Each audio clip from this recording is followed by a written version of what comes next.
നമസ്കാരം. ഞാൻ നമ്മുടെ തൃപ്പൂണിത്തുറ കേരള കലാലയത്തിൻ്റെ യൂട്യൂബ് ചാനലിൽ മോഹിനിയാട്ടത്തിലൂടെ എന്ന ടൈറ്റിലുള്ള ആ ഇതിൽ ഞാൻ മോഹിനിയാട്ടത്തിൻ്റെ ഹിസ്റ്ററി മുതലുള്ള ഒരുപാട് കാര്യങ്ങൾ പല പല എപ്പിസോഡുകളിലായിട്ട് ചെയ്തുകൊണ്ടേ ഇരിക്കുകയായിരുന്നു. അതിൻ്റെ ഒടുവിലായിട്ട് ഞാൻ ഹസ്തപ്രയോഗങ്ങളെപ്പറ്റി പിന്നെ മോഹിനിയാട്ടത്തിൽ ഉപയോഗിക്കുന്ന ഹസ്തപ്രയോഗങ്ങളെപ്പറ്റി പറഞ്ഞു. അതിനുശേഷം അതിൽ കൂടെ ഞാൻ എൻ്റെ റിസർച്ചിൻ്റെ ഞാൻ ചെയ്തിട്ടുള്ള നവഗ്രഹങ്ങളെ പറ്റിയിട്ടും അതുപോലെ പഞ്ചഭൂതങ്ങളെ പറ്റിയിട്ടും അങ്ങനെ കുറേ മുദ്രകൾ ഞാൻ ഉണ്ടാക്കിയ മുദ്രകൾ അതും എല്ലാം അതിൽ ഉൾപ്പെടുത്തിയിരുന്നു. അതിനുശേഷം ഞാൻ ആൽഫബറ്റിക് ഓർഡറിൽ ഈ മോഹിനിയാട്ടത്തിൽ നമ്മൾ ഉപയോഗിക്കുന്ന മുദ്രകൾ, ഉപയോഗിക്കാവുന്ന മുദ്രകൾ ഇതെല്ലാം ഞാൻ അതിൽ ചെയ്തുകൊണ്ടിരിക്കുകയായിരുന്നു. ഒരു ജി വരെ ഞാൻ ചെയ്തു. അത് കഴിഞ്ഞപ്പം ചില പ്രത്യേക കാരണങ്ങളെ കൊണ്ട് എനിക്കത് നിർത്തേണ്ടി വന്നു. അപ്പോൾ ഞാനിപ്പോൾ ഏതായാലും അത് രണ്ടാമത് ഇനി ആ എച്ച് മുതൽ ചെയ്യാം എന്ന് വിചാരിച്ചുകൊണ്ടിരിക്കുകയായിരുന്നു. അപ്പോൾ അതിനോടുകൂടെ ഞാൻ വേറൊരു കാര്യം കൂടി ഇതിൻ്റെ ഒപ്പം പോകണമെന്നാണ് വിചാരിക്കുന്നത്. അതായത് എൻ്റെ അമ്മ മോഹിനിയാട്ടത്തിനെ അതിൻ്റെ ഉന്നമനത്തിന് വേണ്ടി പ്രവർത്തിക്കാൻ തുടങ്ങിയത് 1958 മുതലാണ്.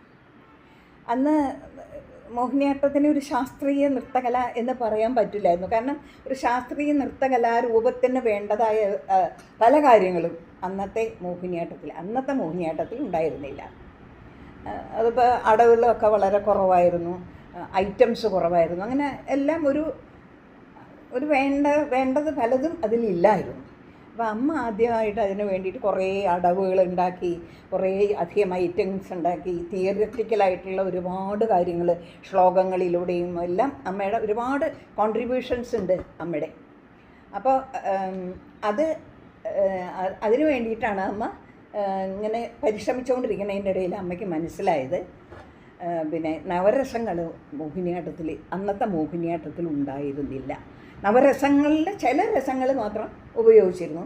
പക്ഷെ നവരസങ്ങൾ മുഴുവനും 9 രസങ്ങളും ഈ അന്നത്തെ മോഹിനിയാട്ടത്തിലുണ്ടായിരുന്നില്ല. അപ്പോൾ അത് അമ്മയ്ക്കൊരു വലിയൊരു കുറവായിട്ടാണ് അമ്മയ്ക്ക് തോന്നിയത്. കുറവാണ് താനും.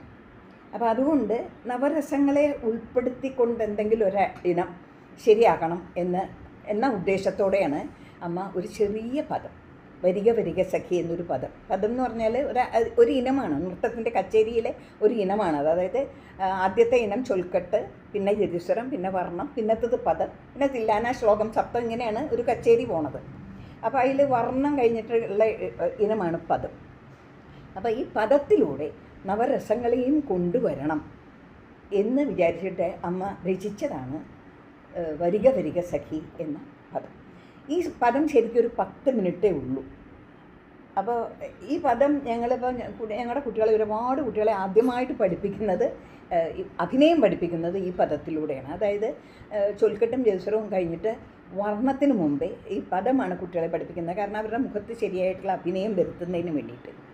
ഇത് അമ്മ ആദ്യമായിട്ട് എഴുതിയിട്ട് ഇത് കോറിയോഗ്രാഫി ചെയ്ത് ഞങ്ങളെ കൊണ്ടെല്ലാം സ്റ്റേജിൽ അത് ചെയ്യിപ്പിച്ചു. അപ്പോൾ ശരിക്കൊരു പരീക്ഷണം പോലെയാണ് അത് ചെയ്തത്. ചെറിയൊരു പരിഭ്രമം ഉണ്ടായിരുന്നു. കാരണം അത് ആളുകൾ എങ്ങനെ സ്വീകരിക്കുന്ന അറിയില്ലല്ലോ. പക്ഷേ ജനങ്ങളത് 2 കൈയും നീട്ടി സ്വീകരിച്ചു. അതിലത്തെ നവരസങ്ങളെല്ലാം മറയുന്നത് കണ്ടപ്പോൾ തന്നെ ജനങ്ങൾക്ക് അത് നല്ലൊരു അഭിപ്രായമാണ് അതിനെപ്പറ്റി ഉണ്ടായത്. അങ്ങനെയാണ് പിന്നീട് വളരെ ധൈര്യപൂർവ്വം അമ്മ ഒരുപാട് പദങ്ങളും വർണ്ണങ്ങളും തിലാന അതൊക്കെ മോഹിനിയാട്ടത്തിന് വേണ്ടി രചിക്കാൻ തുടങ്ങി.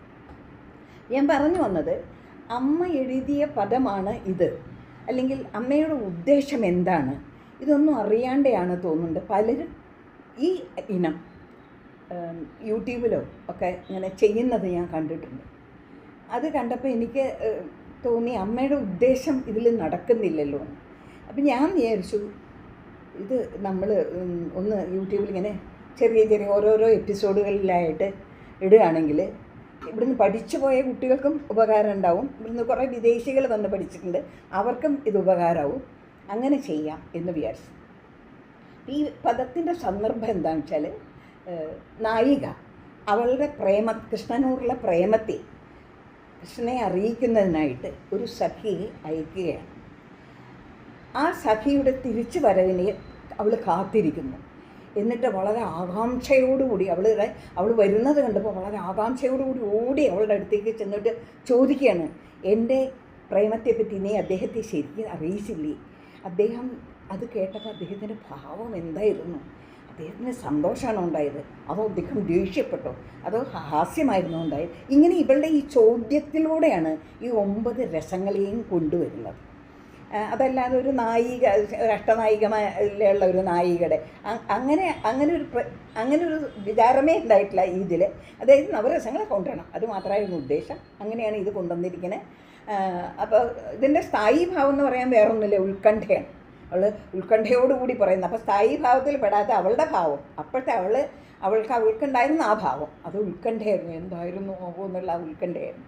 അപ്പം അത് ഒന്ന് ശരിയായ വിധത്തിൽ മനസ്സിലാക്കി കുട്ടികൾക്ക് അത് വേണം എന്നുള്ളവർക്ക് അതൊന്ന് മനസ്സിലാക്കാൻ എൻ്റെ ഈ എപ്പിസോഡുകൾ ഉപകാരപ്പെടും എന്ന് ഞാൻ പ്രതീക്ഷിക്കുകയാണ്. അത് എൻ്റെ ആ പ്രതീക്ഷയോട് കൂടിയിട്ടാണ് ഞാൻ ഇത് ചെയ്യാൻ ഉദ്ദേശിക്കുന്നത്. അപ്പോൾ അടുത്ത ചില എപ്പിസോഡുകളിലൂടെ ഈ പദം ഞാൻ നിങ്ങൾക്ക് മുമ്പ് അത് ഓരോരോ ചെറിയ പീസുകളായിട്ട്, അതായത് അതിൻ്റെ അഭിനയം വരണം, അതിൻ്റെ മുദ്രകൾ എന്തൊക്കെയാണ്, അതിൽ മുദ്രകൾ ഉപയോഗിക്കുന്നതെന്ന് വേണം, ആ സാഹിത്യത്തിൻ്റെ അർത്ഥം എന്താണെന്ന് വേണം. അപ്പോൾ അതെല്ലാം കൂടി ചേർത്തുകൊണ്ട് ചെറിയ ചെറിയ എപ്പിസോഡുകളായിട്ട് കുറച്ച് എപ്പിസോഡുകളിലൂടെ ഞാനത് യൂട്യൂബിലിടാം, നമ്മുടെ യൂട്യൂബ് ചാനലിൽ ഇടാമെന്നാണ് ഇപ്പോൾ ആഗ്രഹിക്കുന്നത്. അപ്പോൾ അതിനോടൊപ്പം തന്നെ എൻ്റെ ആൽഫബറ്റിക് ഓർഡറിലുള്ള ഹസ്തപ്രയോഗങ്ങളും ചേർത്തിടാം. അപ്പോൾ അത് ഇനി അടുത്ത് തന്നെ ഞാൻ അതിലേക്ക് കടക്കുകയാണ്. അപ്പോൾ നമസ്കാരം.